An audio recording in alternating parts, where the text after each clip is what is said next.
Welcome back, everybody. It's the Betting Pros College Football Show. I am your host, Scott Bogman. Follow me on the Twitter at Bogman Sports. And I'm only with one of our great analysts this week. It's only Thor. Mike has the week off, couldn't make it in. So we are going without him at ThorKU on the Twitter, at Bogman Sports for myself, at M Farrell Sports, 2 R's, 2 L's for the absentee Mike Farrell. But look, Thor, it was an interesting week 4, man. The Notre Dame-Ohio State game was crazy. We had a lot of stuff happen. So just your quick take on what went down in week 4, what surprised you the most, and what did you like the most? Funnest Saturday of college football so far. Notre Dame fans would not agree with me. Colorado fans wouldn't agree with me. But, I mean, overall, it was so fun. It was a packed day in terms of the games. Like, my Kansas Jayhawks were playing at 2:30 Central against BYU.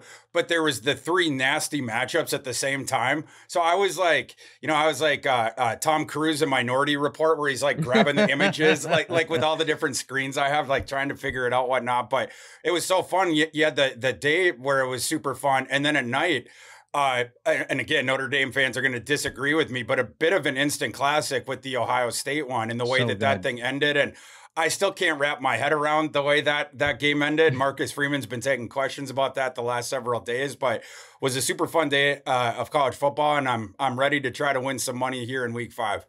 It's going to be the 10 men on the field game. Yeah, that's what it's going to be at the end of the day when we're talking about it, because we remember Bush push and things like that.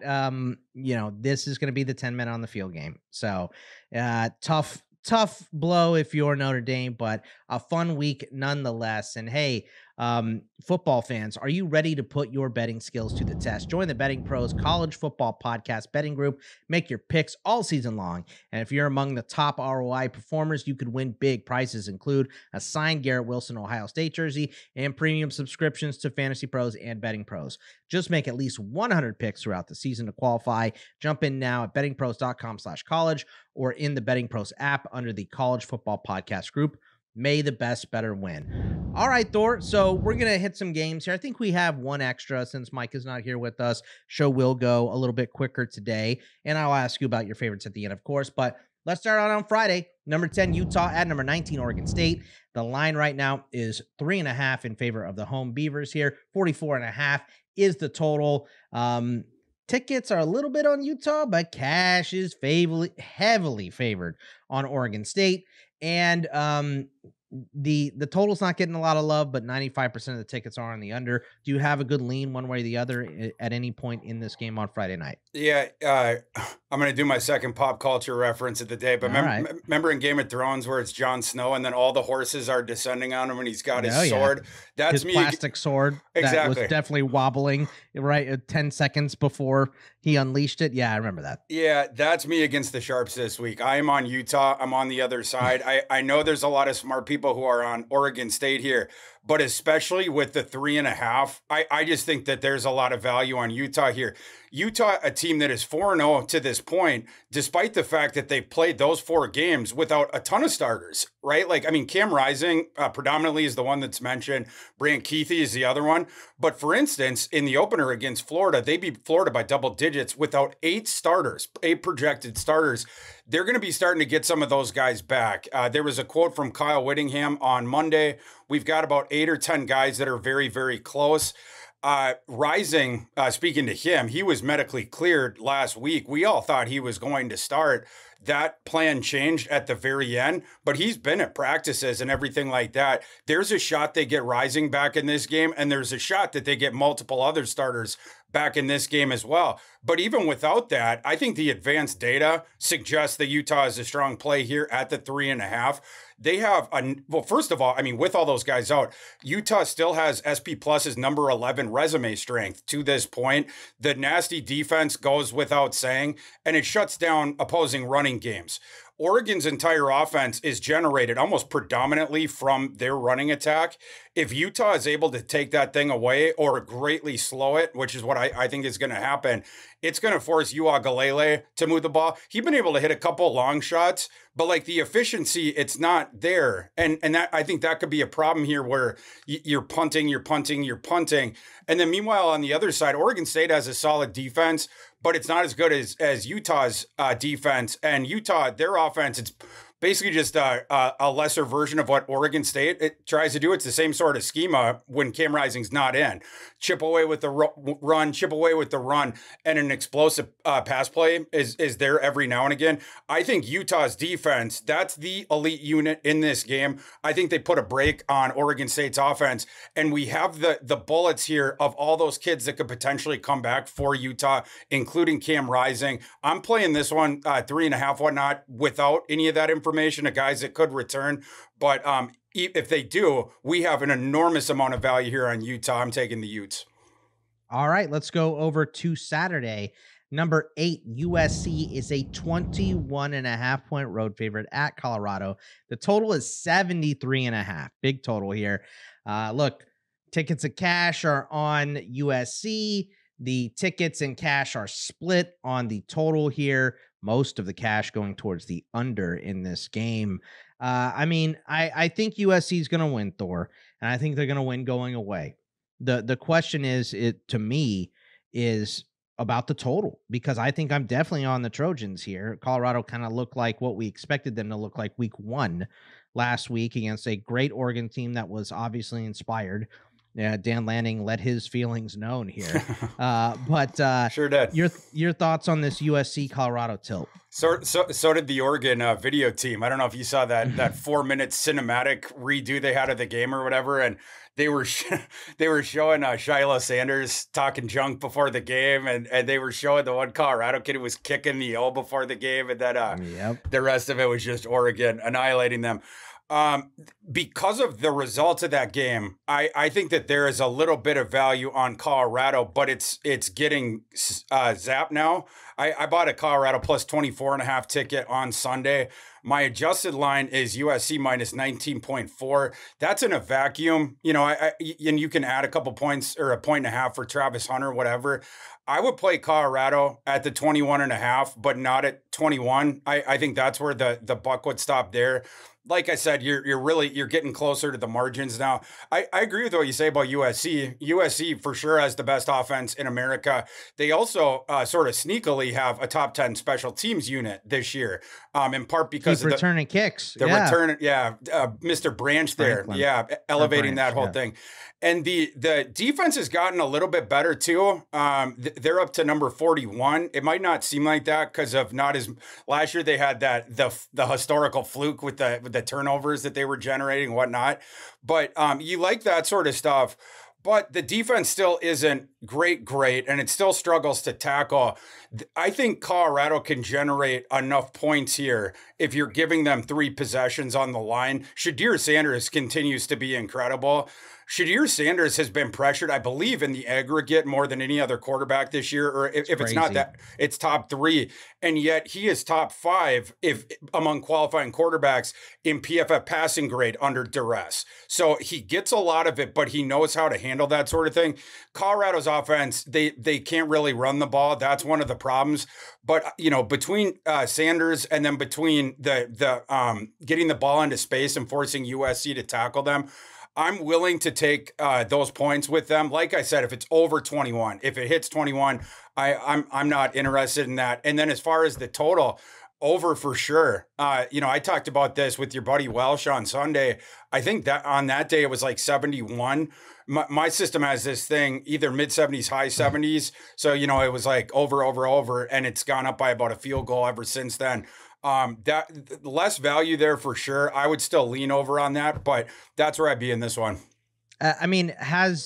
What is it? What is USC on the season for over-unders? Are they 4-0 on the overs here? Like, I know they've hit a lot of overs so far. I know it's got to be high. This is a Lincoln Riley trait, isn't it? 3 of their 4 games to this point have gone over, and the average 9.5 points over the total per game for USC. Yeah, and this is a Lincoln Riley trait. Great offense, bad defense. So we've seen it at Oklahoma. We've seen it at USC now, and it is interesting. But let's move over to the SEC, number 22, Florida on the road at Kentucky. Kentucky is a 3-point home favorite here. The tickets and cash are favoring Kentucky. The total here is 44. Tickets and cash, both on the over. Both tickets are closer to a split than cash is favoring on the over and on Kentucky here. What are your thoughts? I mean, because Florida has been up and down. Kentucky's been good. I don't know if they're good enough for this line, though. What do you think about it? Yeah, I'm going to lay the 3 or the 2.5 with Kentucky. I'm perfectly comfortable with that. I think this is a really good matchup for Kentucky. You look at the Florida team, like you look down at their advanced stat profile.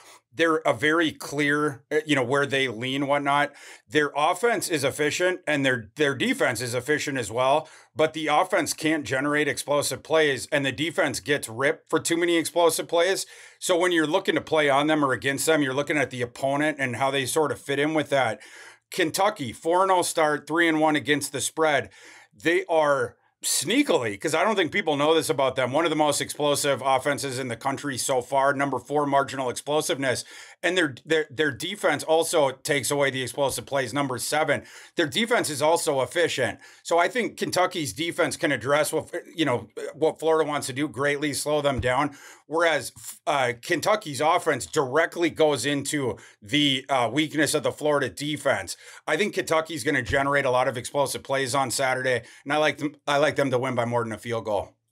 It's going to be a fun one for sure. This one is going to be fun for you and I, Thor. Number 24, Kansas. Yeah. Coming in ranked at number 3, Texas here. Last time this game was in Texas, I think. Wasn't that the one that I was at, Thor, that went into overtime and Kansas won on the 2-point conversion and Bijan got hurt and Casey Thompson was still at Texas at that point, not getting benched at FAU? Can I buy your ticket on your plane ticket to this? I'm not going. I'm not going. I don't need a plane anyway. It's a 3-hour drive. But 16.5 is the line here in favor of my Longhorns. 63.5 is the total. The tickets and cash are on Kansas. They have been the bane of Texas's existence. Yes, they have. I mean, Texas did just speed bump Baylor on the way out of the Big 12, which I thought was very good. And I feel like they might do that to Kansas here as well. What do you think? Yeah, this is it's a tough one. I'm trying to stay away from betting the Kansas games more, because you already have enough invested. I don't know if you feel the same way about Texas, but I was mad at Kansas by not beating Nevada by 28 with the worst offense in the league and letting them score. That made me mad. Yeah, but I don't bet Texas ever because it's always bad luck for me. That was a bad situational spot for Kansas. This is a bad situational spot for Texas. Next week, as you know, is the Red River shootout. You're going to have look ahead to that thing. And even though the other thing, like you're mentioning, Kansas has been the sort of the sneaky bane of Texas's existence. It's, the previous upset to that was when they ended Charlie Strong's tenure, although maybe Longhorn fans look back at that one longingly because you got him out of there. Yeah, Kansas 55 carries for Deontay Foreman is what I remember, and still losing. Yeah. Yeah. And, in Kansas, the other thing is they've also been close. They've had a couple near misses where they almost upset Texas. But you do have that overlook for Texas in this game. Oklahoma looks a lot better this year. That's obviously the big one there. In terms of my numbers, they don't suggest there's any value here. I think I had Texas by 19.5, like something like that. But between all those things, I understand why this line has, 17.5, then 17. Now it's down to 16.5. I think the sharps in the market understand what kind of a spot this is for Texas, a really tough spot. And there's things that Kansas can do that can, I'm not going to say give Texas a defense trouble, but where they can try to solve and move away from the pronounced strengths of it. As you know, the Texas defensive line this year is absolutely nasty. I think in Kansas, on their side, they have one of the better throws. Kansas has one of the better offensive game planning staffs in America that I don't think people realize that, but it's just so smart, and it's always game and matchup specific. This is not a Devin Neal game. So you're going to be playing the unders and Devin Neal's props because I think they're going to go away from the run, use it more for the play action, different stuff like that. This is a Jalen Daniels game. Can Jalen Daniels put a scare into Texas and or upset them? He's already done it one time. The quarterback of Kansas team, the last time they went into Austin, upset Texas, was Jalen Daniels. You mentioned it, the 2-point conversion. What they're going to try to do is confuse the safeties at Texas and then get the ball onto the side of the field where they have the number advantage, and then play keep away on the perimeters and then deep. They're taking some deep shots, whatnot. It's all going to come down to that. Jalen Daniels, you look at the qualified PFF quarterbacks, I think he's top 5 in grade so far this season. He missed the opener against the FCS team, but that just means he didn't have any stat padding, whatever. He's been playing pretty well so far. In this game, up to this point, Kansas's passing offense had been a little more risk averse. I don't know if Jalen Daniels has had any, maybe one turnover worthy play as charted by PFF, but I think only 2 big time throws because he's just been keeping it out of those tight windows so far. This is a game where they need to go they're going to have to go into the tight windows a little bit more. So that's going to be something interesting to look at. The other thing I'll mention about Daniels that helps in this game is he has been very good under duress to this point. We were talking about that style, whatnot. His play is not cratered as much as most of the quarterbacks. You look at the qualifying quarterbacks in terms of PFF under pressure grades. He is way, way high up there. That is what is going to have to carry the day for him here. Last week against BYU, Daniels was consistently under duress. Texas's defense is going to bring it a lot more than that. But if Daniels can continue to make the correct decisions under pressure and stuff like that, it at least gives them the shot. This is a stay away from me. I will just be a fan in this game. But again, I understand why that line is dropped beneath 16 or beneath 17. I mean, I understand all the offensive stuff, but to me, it's about Kansas can't do anything on defense, not against Texas. That's a tough thing. Yeah, I think Texas is going to score most drives, so they're gonna stop themselves with some drops because the wide receivers at Texas do drop the ball on occasion. Hopefully, those don't turn into picks or anything because that's where you get in trouble. But I just don't, Texas offense is rolling right now. So yeah, and Kansas' defense tough. Only 84th SP plus. Obviously, that is the weakness. Kansas' offense is top 20 SP plus. And by the way, Kansas has the number 1 SP plus special teams unit. If we get really close to the margins on this line during the game, Kansas special teams potentially could help them there. But the Kansas defensive profile is interesting. They're going to force Quinn Ewers to be a little bit more methodical through the air. Kansas pass defense, not good in success rate, 92nd, but they're 33rd in marginal explosiveness. But they have the opposite tendency as a rush defense, 37th in success rate, but only 111th in terms of allowing those explosive runs. Jonathan Brooks got loose a couple times last week. He's been playing very well, Mr. Jonathan Brooks. Good. That's one thing that has to concern you just a little bit on that side. Jonathan Brooks would be an overplay this week. Yeah, I think so too. So good call on that for sure. Let's go over to back to the SEC. Number 1, Georgia, a 14.5 point road favorite at Auburn. 46.5 is the total here. Look, Georgia they got to be number 1, I think, on all the ballots, right? Like, I understand Texas got a couple number 1 votes, and I think Florida State might have got one too. There's other good teams, but Georgia's working on a three-peat here. But the one thing I will say about Georgia that annoys me, Thor, is that they seem to sleepwalk a lot through the first half, and that is super annoying. And look, you could probably do that against this Auburn team. You probably can and still win and maybe even cover, but you can't make this a habit. That's what I've seen from Georgia so far, is maybe a little bit of sleepwalking through that first half because they don't need to get serious until the second half because they are so good. So your thoughts on this SEC tilt here? I totally agree with that take. That's the thing that concerns you a little bit. Georgia hasn't been covering this year. They haven't been covering their games. You look at their cover point per game, like in the aggregate, their scores against the spread, whatnot. Georgia's minus 9.5 points per game so far. That ranks 124th in the nation. So to your point, yeah, I mean, certainly they are a contender to win, their third straight national title. They are a decided front runner to qualify for the playoffs, in part because their schedule's so easy. But you have seen them walk through these games, to your point. And in this one, you're not too concerned about the opponent. So my concern, if I would buy a Georgia ticket in this game, is it's going to be another thing like that, where they just sort of go in and roll the ball forward, whatnot. Next week, they have Kentucky. I'm not saying it's an overlook game or anything like that, but Kentucky is undefeated to this point. And you have to be a little bit concerned about that sleepwalking sort of thing like we're talking about. Georgia's pass defense is awesome.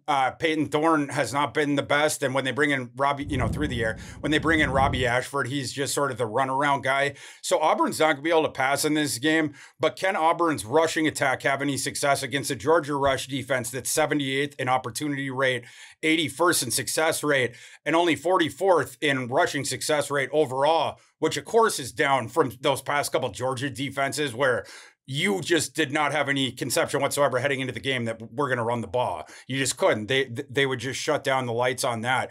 So those are the things you're looking at here. I would go, and offensively, Georgia doesn't have much explosion either. My lean in this one, if you're getting over the 14, would be Auburn. My line on this game is Georgia minus 12.7. So I do think that there's a little bit of line value there. And particularly with how Georgia's been against the spread and the sleepwalking thing like we're talking about. All right, let's stick in the SEC in a game I know you like here. Texas A&M, a 6.5-point road favorite at Arkansas.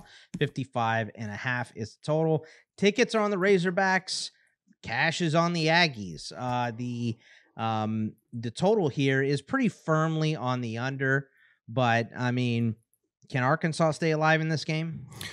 I don't think so. I like A&M quite a bit in this one. My line is A&M minus 9.2. It looks as though, in college, as you know, Bogman, they don't give us the injury reports. So early in the week when it's an important player, you're watching the press conference, you're reading the quotes, you're looking at the beat writers and how they're indicating and whatnot. My read on this is that Rocket Sanders is probably going to be out again. Rocket Sanders did return to practice last week. Of course, he didn't play in the game against LSU last weekend. But the thing that Sam Pittman said earlier this week when he's been asked about it is like, the standard fare, the coaches of like, we're hopeful he can be back and he's progressing and whatnot. But I found it very interesting that Sam Pittman conceded on Tuesday Rocket has been back and he can move north-south fine, but he hasn't started cutting yet. Well, that's a big part of a running back's job, man. It's a problem. Yeah, like if you don't trust it enough to be sticking your foot in the dirt and the quick cuts, whatnot, I find it hard to believe that. I wouldn't give somebody a license if they can drive straight real well, but they can't turn left or right. And come on, man, this guy ain't playing. Indeed. So I think he's probably going to be out barring over the next 48 hours, some sort of miracle with that. And assuming he is out, it goes back to the KJ Jefferson show. We know what that's about now.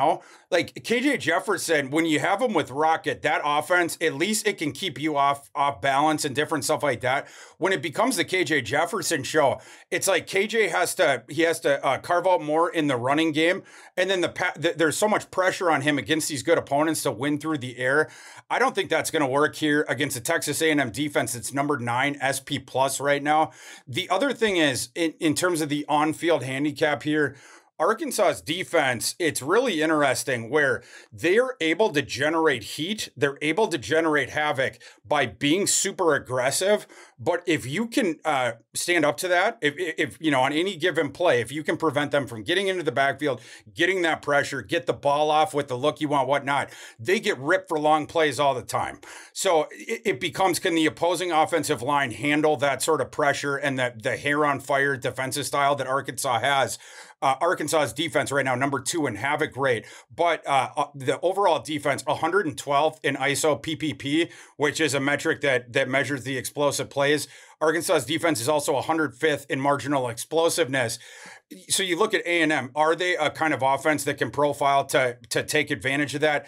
A&M right now, number 25th overall SP plus offense, but 28th in ISO PPP, number 24th in big play rate, and A&M is number 41 in havoc rate allowed. So I think enough so they're going to be able to hold off that havoc. And once they do, the explosive players are just going to be there for them. And I think this, regardless of whether, by the way, speaking of another injury, Connor Weigman plays or doesn't, I could care less. I'm on A&M either way, whether it's Max Johnson out there or whether it's Weigman. This isn't a thing of like, oh, I only like A&M if Weigman's playing. Right. To me, it's a negligible kind of difference. I mean, if you wanted to argue to me, knock them down a half a point, maybe I concede that to you. I can't see anyone knocking A&M down more than that. Max Johnson's one of the best backup quarterbacks in the nation. He's also one of the most experienced. People are going to be surprised to hear this stat, but I'll say it. It's true. You can look it up. Max Johnson, career TD-INT rate, 42-7. 42-7. This kid has been back there in the pocket. He's not as mobile. You know, Weigman's a little bit more athletic. So you are going to have him back there against that Arkansas pass rush, whatnot. But A&M has a pretty good offensive line that is going to be able to hold up. Johnson's going to take a couple sacks if it is indeed him. But once, when that is addressed, he's going to be able to hit those long shots. That kid has a really good arm. He's the son of the former NFL quarterback, Brad Johnson. And this kid's been starting games since going back to the post-championship year at LSU.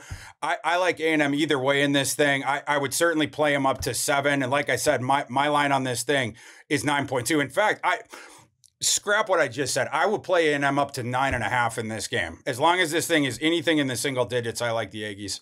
By the way, Max Johnson, 0 interceptions as an Aggie. Obviously, way more playing time with LSU also, but I just looked it up. I couldn't believe right? That's one where you're like, I'm going to go. Was he reading the wrong Max Johnson or something? Now, 42-7. He had 27. You have to give the caveat because it sounds like a lie that A&M's backup quarterback has a 42-7 career TD-INT rate, but it's totally true. Yeah. And Max Johnson is a guy who, A&M is fortunate to have Max Johnson because that guy could start for a minimum 70 programs in the FBS and probably more than that.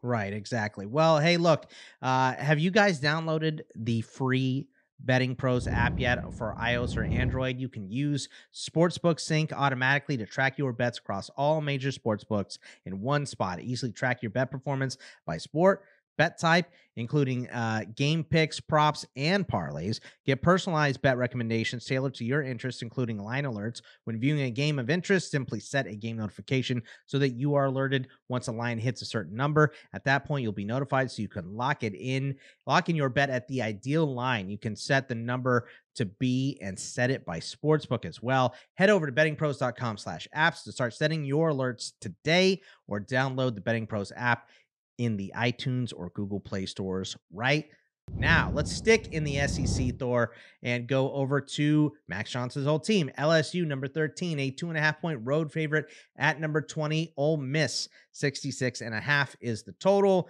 Look, everyone's all over LSU here and the over. Is there an argument against that? Ole Miss just did not look good last week. So what do we feel in this LSU Ole Miss game? There is, Bogman, and I'm about to make it. Because once the Rebels burned me last week, but I'm going back on the train. And anyone out there that doesn't want to follow me this time around, I totally get it. He can't get rid of her. That's Thor. That's it. I wish I knew how to quit Lane Kiffin, but I don't. Here's the argument for them. First of all, just from the data perspective, my system has a line on this game of Ole Miss -1.5. So it would suggest that the wrong team is favored. Obviously, we're pretty close here with the line being 3 or whatever. But you have a little bit of value with the home underdog just heading into the handicap. Let's start with the on-field handicap. LSU 3-1 so far, but clearly a bit of a disappointment in regards to what we felt they would be in the preseason. Everybody watched them get embarrassed and handled by Florida State the second half of that game when they pulled away. And then last week, that Rocket Sanders-less Arkansas team that we were just talking about, LSU only got by them 38-35. I wasn't terribly impressed with their performance there. The offense has been what we thought. That's the one part of that team where it's remained where the expectation was. They rank the LSU offense number 5 SP plus. The defense, though, has been a horrible disappointment, and the special teams stink. The defense this year, 47th SP plus. They can be had, that LSU defense, and the special teams is 93rd.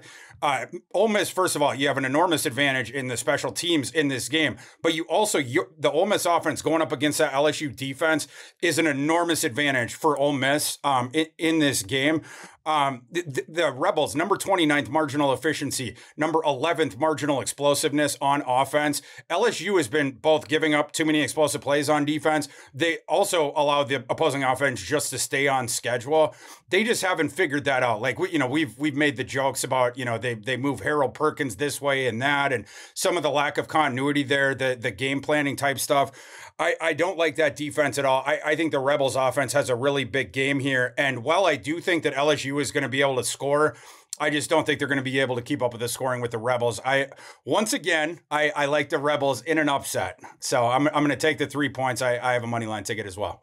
I understand. Yeah, look, this game could go either way. The thing that I don't like here is putting money in the hands of Jaden Daniels. That is my thing. Is that you don't know if you're getting Heisman Jaden Daniels or, back ASU days Jaden Daniels. I just, from game to game, he kind of fluctuates a bit too much for me to have a lot of trust in him. Yeah, and Bogman, to that point, like the games where he is through the air, right? Like you always get the rushing element from him and stuff like that. Right.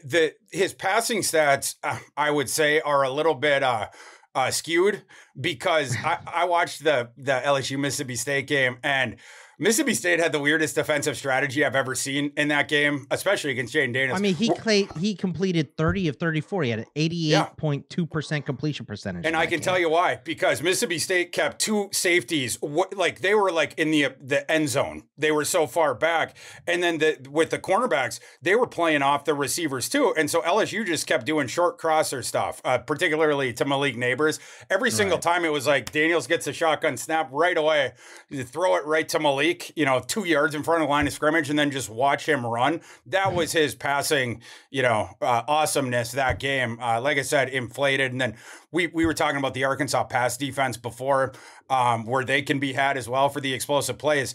In this game, I mean, he only had 20 completions for 320 yards last week and 4 scores.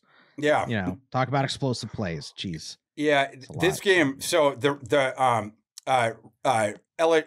Mississippi's defense, 31st SP plus overall, but top 25 in depriving explosive plays. So they're going to make LSU work for it, and not work for it in the way of we'll let Malik Neighbors be wide open within 5 yards of the line of scrimmage every single play. They're actually going to make LSU work for it. So I like the matchup of Ole Miss's offense against LSU's defense more than the one vice versa. And like I mentioned, Ole Miss has the special teams edge too.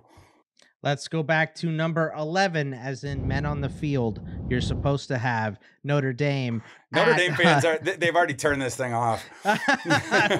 They don't want to hear it this week. I understand. At number 17, Duke, 51.5 is a total. Notre Dame is a 5.5 point road favorite.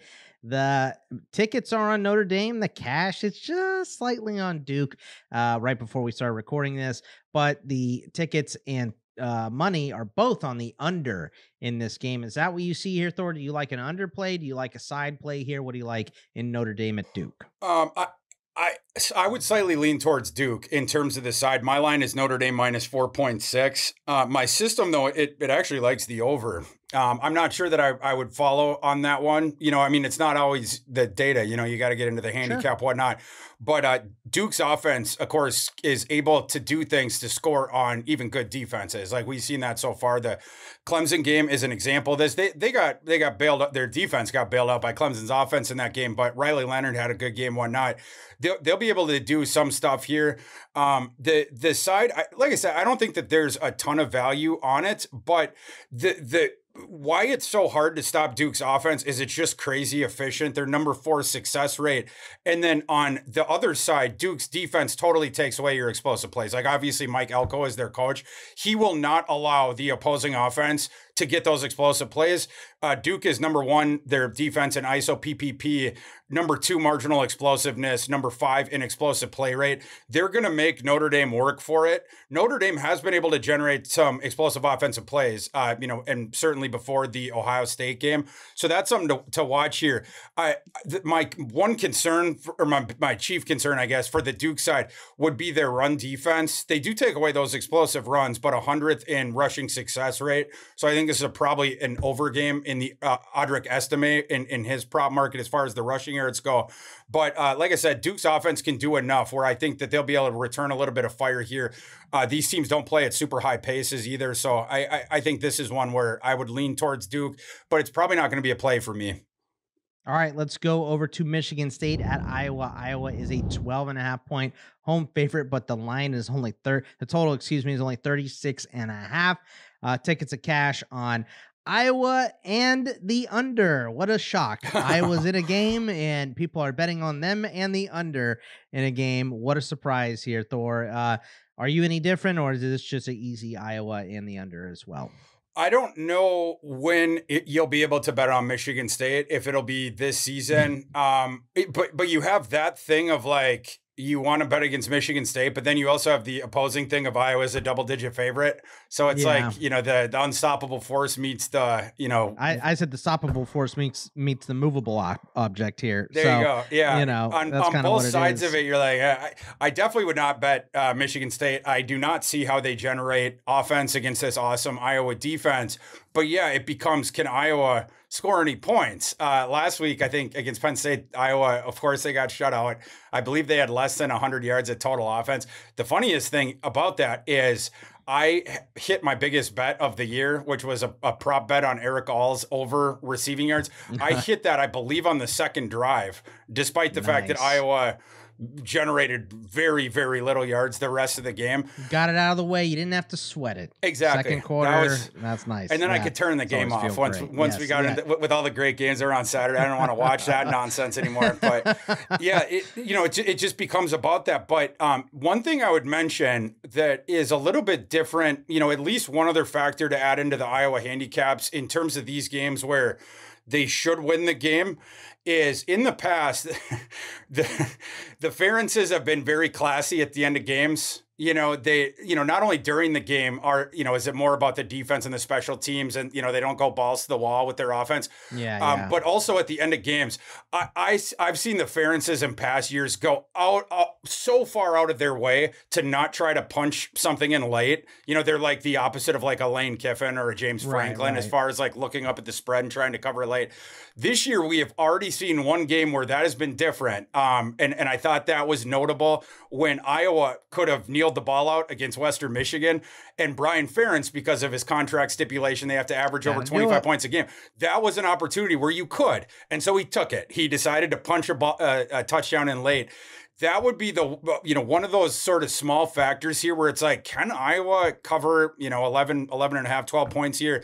If this thing is late and Iowa's up by 10 and they have the ball on Michigan State side of the field, I think they're going to be trying to score in those final couple minutes as opposed to just kneeling it out. Yeah, they should. I mean, if it's part of your contract and, Ferentz has the excuse built in, everybody knows about this thing built into his contract. So they should know to expect him to try to score at the end. It shouldn't be a secret at all. Number 12, Alabama is a 14-point road favorite at Mississippi State. 46 is the total here. Not enough tickets on the total yet to generate anything, but the cash and tickets are back on Bama after they had a bad performance against South Florida and then beat Ole Miss. Now we're back on Bama at Mississippi State. How do you feel about this one? These are two of my least favorite teams in the nation. I will probably be staying off this one. My line on it's Alabama minus 14.5. Is that what you said it was live right now? Yeah. Is it 4? Mm-hmm. Okay, yeah. It had been 14, I think. 14. Exactly. Okay. Yeah. I mean, I guess you could argue there's maybe even just a slight amount of value on Alabama, but you have the thing about they had the big win last week. Now you have to go to Starkville. Starkville is a tough place to play. It's just that I absolutely hate this Mississippi State team. Alabama also has a slight bit of overlook. Next week they have to head to College Station. So maybe you could, if you want, you could mitigate that half a point of line value that I'm showing on them. But like I said, Mississippi State, they're just a hard team to trust. You have a whole bunch of pieces that were recruited for a diametrically opposite scheme on both sides of the ball than they're running now. You know, on offense, it's the air raid to the Appalachian State system, whatnot. And they have badly struggled because of that, specifically on the offensive side of the ball. Will Rogers, who last year was throwing for, 350 plus yards a game, whatever it was, this year they can't get the passing game going whatsoever. And they're Jacavius Marks, the running back there, he's been decent. And in fact, I would even say a little bit better than I thought in terms of that sort of straightforward running game, moving him into that. But it's just a lot to ask him. The enormous amount of offensive load that they're just putting on Jacavius Marks. Alabama's defense pretty good, number 7 SP plus. You're so close to the margins here. I'm going to be a bystander in this game, but if I had to pick one, this will probably be the only time this season I'll say it. But if I had to pick one side, I would probably be on the Alabama side. All right. Well, that is all the games that we plan to cover. Now, Thor, of course, at the end of the show, I will throw it to you. Any other games that you have a really good feeling about right now that you want to tell everybody about? How about I give out one other game on Friday night? We already gave out one with the Utah-Oregon State, and then maybe I'll give out one on Saturday, additional one. Another Friday one I like is Louisville laying the points against NC State. I got it at 2.5. I don't know the live line. Let me check if that has changed at all. So I don't misstate that. Well, now it's up to 3.5. But even at the 3.5, I think I would lay it with Louisville there. It's another one of those games where I just think that they match up pretty well. The NC State team, we had a little bit higher hopes, or we're hoping, it wasn't like a outright projection because you had so many things changing, but that reuniting Brennan Armstrong, the quarterback, with Robert Anae, his former offensive coordinator, they had done damage at Virginia in whatever it was the year before last year. They made Virginia look good. I'm mad at them. They did. Yeah. I'm definitely on the Louisville side. It was supposed to be the revenge game for Brennan Armstrong. It turned into more of the revenge for Virginia. Yeah. And Virginia, the only game they've looked good in. Absolutely could have won that game. And then late, so annoying. The kid, the backup quarterback who's in now, Calandria. I was trying to remember his name, but just a young kid, and he makes a good play, and his helmet gets knocked off, and then he stands up and he does like the thing, and they get flagged. I can't believe they called that flag too. That was such I was glad it happened because I had NC State, but they still didn't cover. I was so mad. Yeah, making Anthony Calandria look like Peyton Manning out there. Just the NC State offense. The problem with it is, you remember the last time when Armstrong was with Anae, when that offense was good. It made Brennan Armstrong, because statistically he was awesome that year, but his receiving core was awesome. They had multiple NFL receivers on there and different stuff like that. They had the NFL tight end on that offense as well. They could do the quick hitting passing game, even though, unfortunately, Brennan Armstrong is not a great thrower of the ball. He could at least get the quick stuff out. And that Virginia team, all their receivers in the tight end, like I said, were very big, large guys, like the tree kind of receivers, whatnot, and they were athletic. So you could get them the ball short. And even if the throw from Armstrong was outside of their frame, they all had the big catch radiuses, could go and get it. This NC State team, their receiving core is not nearly as good as that Virginia's one was. And because of that, you see more, the limitations of Armstrong's game become way more pronounced, because he can't be pinpoint as a thrower. He's just not. And he also lacks arm strength, right? And so the NC State offense, they don't have any explosive element whatsoever. And then the passing game, it's all got to be the quick hitting stuff, but they don't have the playmakers at receiver. So you have that stuff going on. And then NC State doesn't have any running game whatsoever outside of Brennan Armstrong just running around and trying to manufacture stuff. He's their running back as well, basically. But the problem is you become pretty predictable, right? Like, we're only going to throw these quick hitting things to mediocre receivers. And then, outside of that, we're going to try to generate efficiency with Armstrong running outside the pocket, whatnot. Louisville's defense, first of all, projects to deal with that pretty well. The Louisville defense is number 38 SP plus overall right now. That defense has been really good at every facet of the game except for one. They give up way too many explosive passes. That is not going to be a problem against Brennan Armstrong. They don't generate explosive passes. So even though you can get Louisville with that, NC State is not going to be able to do that. And then I really like the Louisville offense. Some of the games that have been the more high profile, where Louisville has been on by themselves, there's been times where it's been a little bit slower to get going. But you look at like the aggregate stats of it, their top 25 run success rate, top 25 rushing explosion, top 25 pass success rate, top 25 passing explosion. They can do all that sort of stuff. The run game in particular has been nasty. Number 5 success rate, number 20 explosion. And you have to respect their deep passing game because Plummer can get it over the top and they have weapons out there, starting with Thrash, Coleman. They have guys that can get downfield and make those plays. NC State's defense, only 45th SP plus.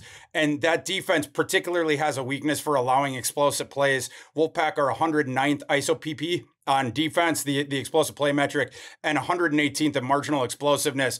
Louisville is going to be able to rip off those explosive plays all game long. NC State categorically cannot do that. I really like Louisville in that game. That's a Friday nighter that I was talking about. And everyone who's wondering who those big targets were for Brennan Armstrong, if you're watching Packers games, you don't know who Dontavian Wicks is. Mr. 57 Wicks. catches, 1,203 yards, 9 scores that year. So that's where he comes from Virginia. Big contact with Armstrong when they were teammates, but no Wicks there in NC State. No Wicks. And they just don't have the weapons out there. A Saturday game for you guys. I'm going with Cincinnati at BYU. I watched a good bit, of course, of the BYU game last week because they were playing Rock Chalk. BYU, they're interesting in that on defense, they can get after the quarterback a bit. And on offense, the one thing they can do is throw downfield a little bit, but only when they're able to block the team in front of them. First of all, as you know, Bogman, Slovis is lead-footed. He doesn't move around well anyway. And so he's not leaving the pocket. I think they're 131st in scrambles per dropback, BYU is, but they've been allowing a ton of pressures and a lot of sacks as well.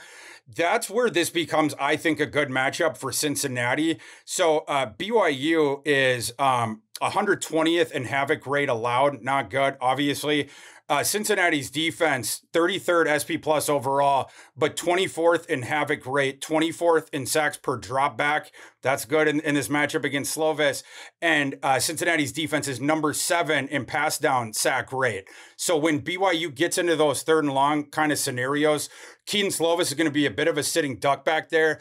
And they're going to get into those because, unfortunately for the BYU offense, they can't really run the ball. I don't really know what BYU is doing in terms of their running game, if I'm being honest. I liked when they signed the UNLV running back, Aiden Baskin-Robbins, when they brought him over. He had a top 10 broken tackle per rushing attempt percentage last year.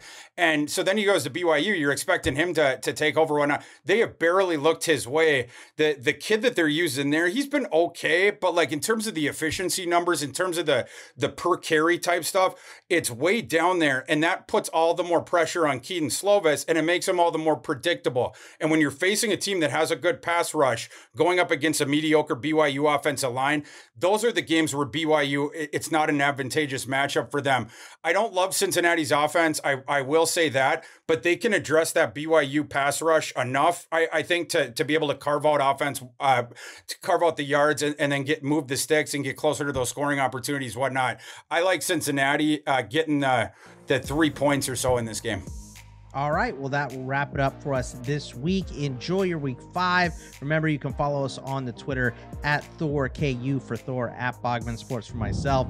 Have a great weekend, everybody, and we will see you next week. Take it easy.